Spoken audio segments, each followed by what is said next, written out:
Fog Entertainment back with episode 2 of Alice in Borderland, and it is just called episode 2, so let's get that straight out there. But here we go, boom! Let's dive into our episode. Right, so we start with a flashback from the character that we just met at the end of episode 1, where we've yet to find out her name yet, but she seems to be like a mysterious character. We have a flashback where she's mountain climbing. She's about to fall to her death, but she manages to hang on. Her dad's with her, and he's telling her to like not give up hope, and you need to fight. You need to show a bit of survival. And then it cuts back to her in current day life, where you can see everyone's been shot down, everyone's been eliminated from the games, and she's still standing there, and she says she's going to do this for her father, and she's going to prove him right. Then we move back to our main cast of characters.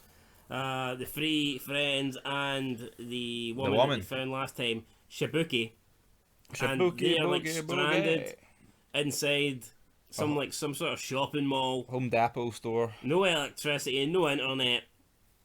Just no nothing really. So they're going around and they're trying to collect food, items, supplies, materials, stuff like that. Aye, and then basically they get like tins food to start opening that. Then your wee geeky guy says, basically explains that all the electronics are down, but the radios are working. So they stick the radio on, but nothing good comes from the radio. Does it? No, nothing. Not that I can recall. No, nothing really happens on the radio. Arisu and Karube then go out their separate ways. They go to the other side of the mall. Karube tells Arisu that they can't continue to play with Chota, and that because he's too injured. They need to do the next game alone, or else. But he worded it first as if like fuck this guy. Then he like halfway through it, he's like, "Oh, we should do it just to see if he's able to do it when he needs to do it." They're on about unless they extend their visa, they won't be able to look after their friends. So at first it sounded like he was kind of saying it as, "Here, fuck this guy's going to hold us back." But then it sounded more like, no, we need to do it for him. Yeah, but we need to do it for him. What good's are these pricks getting up to 5 days if he's only got 2 days left? Maybe you can donate days or something. Swap days. That's a load of shit. That logic doesn't work. I know. I don't know. But anyway, they decide that they're going to play. So these two should kill each other just because their pal's got a wee burn on his leg? Yep. Then they were all having a sit down, speaking how they happened. Shibiku lied, said she was in her office when everyone just disappeared. Doesn't make sense. Like, would you just be sitting there and they all vanished? It doesn't make any sense. But then she tell, but what happened? We got a flashback. Porcupine. She was having sex with her boss or whatever, and she was in the shower when the whole thing happened. So it seems like when everyone is like isolated, or you're in like a shower or a toilet or a cubicle, or when you're like trapped away from the outside world, that's when this game. So say only 2 of these guys locked themselves in the bathroom in episode 1. Would the other one just have disappeared, or? I know what would have happened. Maybe there was like maybe you enter the games and there's like a force field kind of thing. Maybe there's a force field inside, like closed off. Maybe there's a certain point at every time of the day where if you go into a bathroom stall like Dead Rising, when you save your game, it just goes. Yeah, they continue to talk about how everyone disappeared.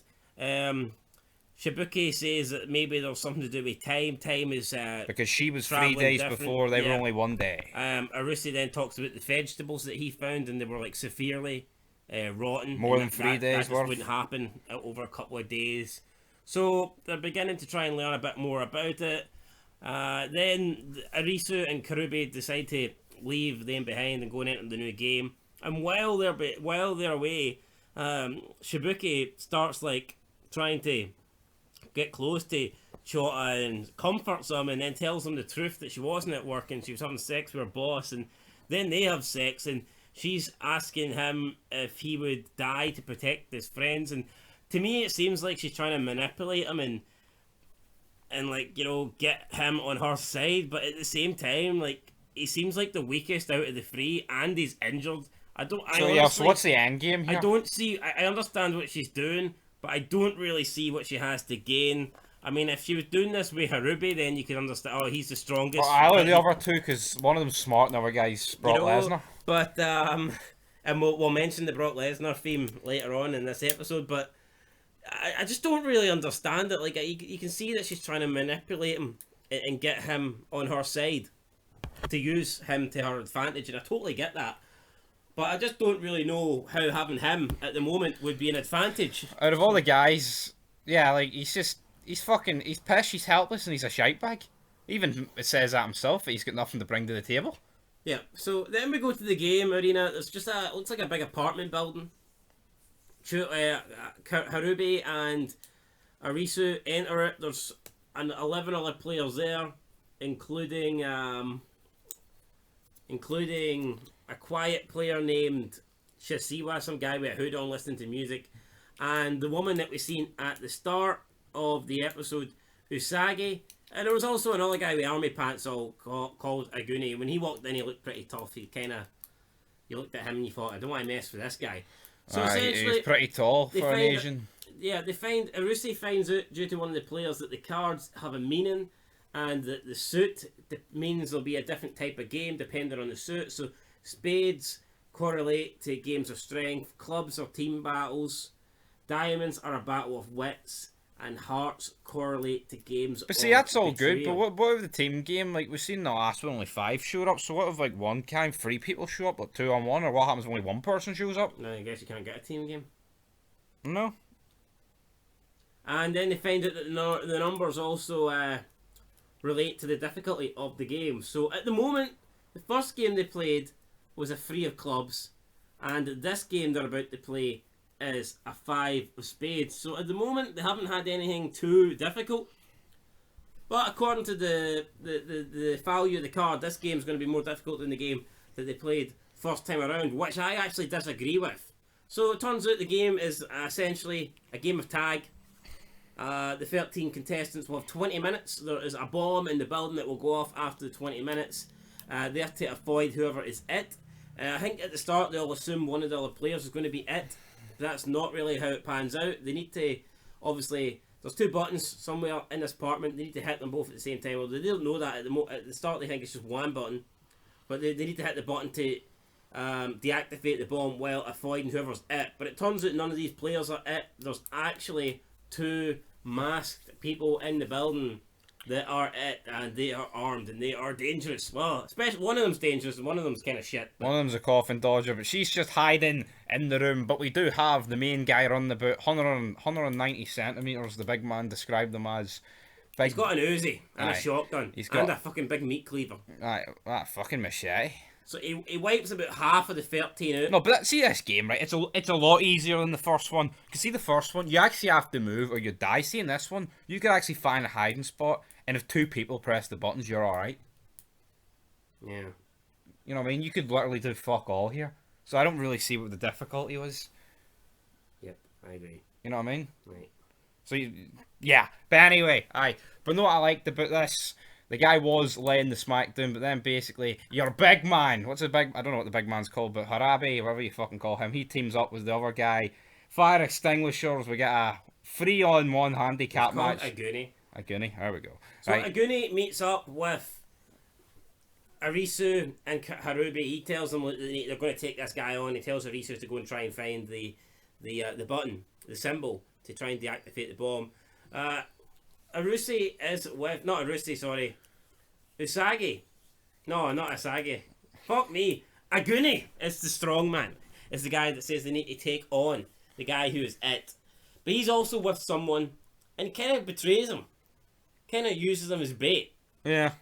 So they call out the guy who's it, and the guy is expecting him to, I guess, have his friend... But he did say before to him, though, we'll wait till he has to reload. I mean, how many fucking bullets was he expecting to fire into the guy on the floor? Yeah, but I mean, why is the guy on the floor getting jobbed at? Because they're all wasters, and it's survival of the fittest. That's probably why. So essentially, he shoots this guy's friend while he's reloading. He is attacked by Karube, but Karube is quickly overpowered. He goes to shoot him in the next minute. Fire extinguisher by Aguni, and they end up getting a 2-on-1 fight, which was actually very good. It was very well booked, I think. Yep, and eventually we got Karube gets sliced. He gets sliced. It looks like he gets stabbed, but it's just kind of like a flesh. See, this was a bit. The guy could have stabbed him, but he didn't. I don't like stuff like that. It was a bit almost forced. Well, maybe he moved it the way at the last second. I don't know. We could have fucking sliced him open. He just scraped him. well. It was a job or a wee tap. Well, the scrape was enough. It kind of took him at the fight. Aye. He didn't really contribute much after. I did didn't. he? Then a big Aguni came over and was like, I'm going to fucking batter you, big man. Ends up getting his own face sliced. Then a battle commences, doesn't it? Mm-hmm. Aye. Then your big horse face man ends up on the deck, and then Aguni just batters the fuck out of him for the foreseeable, 10 minutes. Meanwhile, though, your big man. Arisu near the top of the building. Aye. He manages to discover where the pattern room is. Yeah, so again, it's just... Why is he not shooting in? With about 3 minutes to go, his brain just completely goes into overdrive mode, and he realises that earlier in the game, one of the It Men was shooting towards a player that was really far away and not really. It was a waste of bullets essentially. So he's wondering why he wasted and he put so much effort into trying to shoot this guy from far distance. And then he realised that the guy was right next to a door, and that door happened to be the passageway to the buttons. The buttons that were going to stop the bomb. So he decides to go in there. Chota also worked this out. This Chota guy is an absolute shite bag. Just sits on the top of the building and watches everyone die. I don't like him straight away. I'm not a fan of this guy. See, there was 14 people here, right? They could have all teamed up against this one guy, and nowhere near the amount of people who died would have died. Yeah, but then again, they'll split up because they all thought they were one of them was going to be it. So he kind of. Aye, but true. But once. I know, but yes, you could argue just split up and it'd be hard to regroup without getting picked off. So then they get into the room. It turns out there's another It person in here that attacks them. And then she goes to shoot Arisu. Arisu notices quickly that there's two buttons. He can't do it on his own. And Chueso kind of just takes off. Yeah, he basically hides outside the room, does the Billy Mitchell treatment. So Arisu's about to get shot. He manages to grab the gun. He struggles with this person. Gets into a bit of a fight with him. Actually overpowers the person, which we're not expecting since he's a weak little gamer and isn't physical. But he manages to overpower the person, get the gun off them, and then it is Usagi who leaps down from the top of the building, comes through the window like Spider-Man, dodges a bunch of bullets, and then with a second to go, they both manage to leap in time and hit each other's respective button, deactivating the bomb, winning them the game, and then the camera cuts back to the person that Arisu just managed to tase. And it's some old woman. It's some old woman. She looks a bit frightened, and the next minute a collar around her neck goes off, activates, and boom, that's her dead. So it looks like there was different people in this game, and I guess they had to win the game by not either killing them all or by not allowing the players to hit these two buttons. So, tell you what, not the best tactic should have been here. They should have let Grandma run about the apartment block and keep fucking Steven Seagal in this room, and then nobody would have been pressing buttons. The only thing is, what if they never got into the room and they need to kill them all? Will you trust Grandma to get all 13 of them dead? Oh, that's true. So I mean, who you calling Grandma? And then we go back to Keisuke. We go back to Karube and his new friend, the new strongman, Aguni. And a radio's going off in the background, and the radio keeps saying "return to the beach." We have no idea what that means, but it keeps repeating it. So something important must be happening. Maybe there's an EFAC going down at the beach. Yep. So we need to return to the beach, and that is where episode 2 ends. And I felt it was actually pretty good. I thought I'd close to say it was great, action packed, much better than the first game. Aye, and on that note, I'll give it. I don't see shows like this. I think you have to kind of accept that you're not. The first game is really just to try and introduce you to it. Aye, but I feel like Red Light, Green Light was great. Yeah, same actually. Yeah. But I feel like this game was very stupid. No, the first game was it was just a fucking bunch of boxes, and if this guy didn't know the dimension of the building, they all would have died. And he shouldn't really have known the dimensions of the building. Well, should Shibuki not be trying to sleep with this guy? Because he seems like he's the one that has basically saw both the opening games. No. You can see what you want about Karube being the stronger one and all this, and Aguni doing fly kicks and beating Steven Seagal in fights, but overall it's Arisu who's really saw both games, and he's done it with not a lot of time. I might stop calling him Arisu and start calling him Patrick Mahomes, Because when there's not a lot of time left on the clock, he delivers. And that's it. But anyway, I'll give this episode an 8.5. What are you giving it? I'll get an 8. Alright, 8.25. 8.25, guys. There you go. Boom. Till next time. Till episode 3, which is called... I've got a feeling though this will be by far the best game. Might be. Might be. Till next time. Peace. Peace.